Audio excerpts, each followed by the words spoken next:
అధ్యక్ష. పేద బడుగు బలహీన వర్గాలందరికీ కూడా వాళ్ళ ఆర్థిక అభివృద్ధి కోసం అధ్యక్ష ఏదైతే నిరుపయోగంగా ఉందో ఖాళీగా ఉన్నటువంటి ప్రభుత్వ భూములన్నీ కూడా అసైన్ చేసే కార్యక్రమం ఆంధ్రప్రదేశ్ ప్రభుత్వం చేపట్టింది అధ్యక్ష.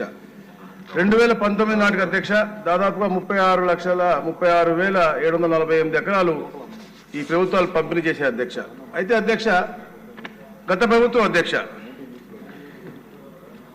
ఎన్నికల ముందు 6 నెలల ముందు అధ్యక్ష సరిగ్గా నిషిద్ధ 22.8 ఏదైతే ఉందో అధ్యక్ష దాంట్లో 9 లక్షల పైచీలకు రాష్ట్ర వ్యాప్తంగా తొలగించే ఒక ప్రతిపాదన పెట్టుకున్నారు అధ్యక్ష. ఏదైతే వారి యొక్క చట్టం తీసుకొచ్చారు అధ్యక్ష 35 యాక్ట్ తీసుకొచ్చి 20 సంవత్సరాలు పూర్తయిన భూములు సాగు భూములు అలాగే 10 ఏళ్లు పూర్తయినటువంటి ఇంటి స్థలాలు పూర్తి యాజమాన్య హక్కులు కల్పించే దిశగా 2020 ఆంధ్రప్రదేశ్ అసైన్ చట్టం అధ్యక్ష 1977లో సవరణలు చేశారు అధ్యక్ష. అయితే అధ్యక్ష అసైన్ భూములని యాజమాన్య హక్కులు కల్పిస్తున్నాము అని చెప్పి తెలుసుకుని ముందే అధ్యక్ష ఈ యొక్క రాబందుల అధ్యక్ష ఏదో వైసీపీ రాబందుల అధ్యక్ష ముందుగానే అక్కడికి వెళ్ళటం ఈ అసైన్ అయిన ఉన్నటువంటి వ్యక్తులను బెదిరించడం ఈ లాక్కోవడం అనేది చాలా పెద్ద ఎత్తున దుమారం రేపింది. ఇన్సైడ్ ట్రేడింగ్ కి పూర్తిగా పార్లమెంట్ నిర్ధారించడం కూడా జరిగింది అధ్యక్ష. తప్పకుండా దీనిపైన రీవెరిఫికేషన్ పెద్ద ఎత్తున చేస్తా ఉన్నాం అధ్యక్ష. దాదాపుగా ఏదైతే రిజిస్ట్రేషన్ జరిగినా 25,000 రిజిస్ట్రేషన్ జరిగినాయి దాంట్లో 8,000 వరకు అన్లాఫుల్ గా జరిగిందని కూడా మా దృష్టికి వచ్చింది అధ్యక్ష. ఈ 9 లక్షల పైచీలకు ఏది అసైన్ భూములు ఉన్నాయో డాటడు ఇనాం భూములు అన్ని కలిపి 13 లక్షల పైచీలకు దాంట్లో దాదాపుగా 40% అన్లాఫుల్ జరిగినాయని కూడా తెలుస్తా ఉన్నాయి అధ్యక్ష. కేస్ బై కేస్ వెరిఫై చేసి తప్పకుండా పేదవారు ఎందుకంటే పేద ప్రజల హితం కోరే ప్రభుత్వం కాబట్టి తప్పకుండా వారికి ఇబ్బంది లేకుండా చేసే విధంగా ఈ యొక్క కార్యక్రమం చేస్తా ఉన్నాం అధ్యక్ష. అలాగే అధ్యక్ష గత ప్రభుత్వం అధ్యక్ష రిజిస్ట్రేషన్లు కూడా ఎలాంటి కొరీ చేయకుండా ఉండే విధంగా జనవరిలో 3 మెమోలు కూడా ఇచ్చి అంటే అసైన్మెంట్ దారులను బెదిరించడం వాళ్ళ దగ్గర లాక్కోవడమే కాకుండా అది త్వరగా రిజిస్టర్ చేసుకోవాలని చెప్పేసి ఎలాంటి కొరీలు కూడా లేకుండా ఉండే విధంగా ఈ యొక్క రిజిస్ట్రేషన్ శాఖ కూడా 3 మెమోలు ఇచ్చింది అధ్యక్ష. దానిపైన కూడా మేము అధ్యయనం చేస్తా ఉన్నాం అధ్యక్ష.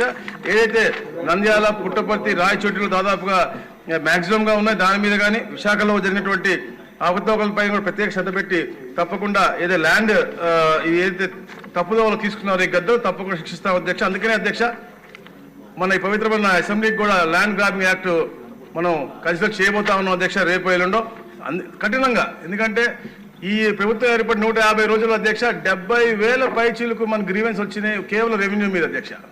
అంటే ఈ ప్రభుత్వం గత ప్రభుత్వం పేద ప్రజలకి ఏదైతే అసైన్మెంట్ అని ఇచ్చిందో లేకపోతే ప్రైవేటు వ్యక్తుల దగ్గర భూములు లాక్కోవాలని చెప్పేసి వాళ్ళ యొక్క శక్తిని ఉపయోగించిందో ఇవన్నీ చూస్తూ దానికి నిరసనం అధ్యక్ష 70,000 పైచీలకు తర్వాత అధ్యక్ష. అలాగే అధ్యక్ష ఏదైతే 25,000 రిజిస్ట్రేషన్ చెప్పామో మేము 7,000 పైచీలకు అసైన్మెంట్ భూములు అన్లాఫుల్ గా జరిగినటువంటి పరిస్థితి అధ్యక్ష.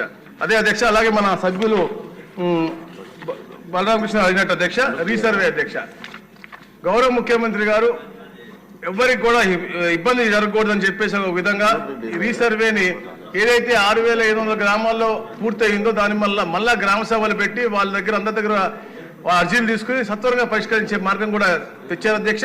అది కూడా కాకుండా రిజిస్ట్రేషన్కి ఇబ్బంది లేకుండా లోన్లకు ఇబ్బంది లేకుండా పాత పద్ధతిలోనే మళ్ళా వెబ్లాండ్లో పెట్టే విధంగా రిజిస్ట్రేషన్లకి లోన్లకు ఇబ్బంది లేకుండా చేయాలని చెప్పేసి కూడా ఆదేశించడం జరిగింది అధ్యక్ష. మా అధికారులందరూ కూడా కూర్చుని తప్పకుండా ఆ రీసర్వే ఇబ్బందులన్నీ కూడా సత్వరంగా పరిష్కరిస్తాం. రీవెరిఫై చేసి ఎవరైతే అన్లాఫుల్ గా అసైన్మెంట్ భూములు దోచుకున్నారో వాళ్ళందరూ కూడా శిక్ష తప్పకుండా ఇప్పిస్తాం అధ్యక్ష. అలాగే అధ్యక్ష గతంలో చేసినటువంటి అధికారులు కూడా ఎందుకంటే ల్యాండ్ గ్రాబింగ్ యాక్ట్ లో చేసిన వ్యక్తులే కాదు వాళ్ళకి తోడ్పడినటువంటి అధికారులకు కూడా పనిష్మెంట్ ఉంటుందని చెప్పడానికి అధ్యక్ష. దాంతోపాటు గతంలో చేసినటువంటి వారిని కూడా పొట్టి శ్రీరాములు నెల్లూరు జిల్లాలో ఒక తహసీల్దార్ సస్పెండ్ చేయడం జరిగింది అధ్యక్ష. విజయనగరం జిల్లాలో ఒక తహసీల్దార్ పై ఆర్టికల్ ఆఫ్ చార్జెస్ ను వేయడం జరిగింది అధ్యక్ష. అలాగే సత్యసాయి జిల్లాలో 2 కేసులు కూడా విచారణకు ఆదేశించడం జరిగింది అధ్యక్ష. ఇట్లా చాలా పారదర్శకంగా రాబోయే రోజుల అధ్యక్ష తప్పకుండా పేదవాడికి అతనికి హక్కుని కాపాడే దిశగా ఈ యొక్క ల్యాండ్ గ్రాబింగ్ యాక్ట్ కూడా పూర్తిగా వస్తుంది. అలాగే అయితే ఇనాం గురించి కూడా ఉంది అధ్యక్ష. ప్రభుత్వం ప్రత్యేక శ్రద్ధ పెట్టి తప్పకుండా అయితే 2019లో అప్పుడు పెట్టినటువంటి యాక్ట్ని నెక్స్ట్ గవర్నమెంట్ చేయలేదో దాన్ని కూడా అది సత్వరంగా క్యాబినెట్ తీసుకొచ్చి మళ్ళా మీ ద్వారా యాక్ట్ చేసి ఇనాం వాళ్ళకి కూడా న్యాయం చేయాలని ఒక మంచి ఆలోచన ఉంది అధ్యక్ష.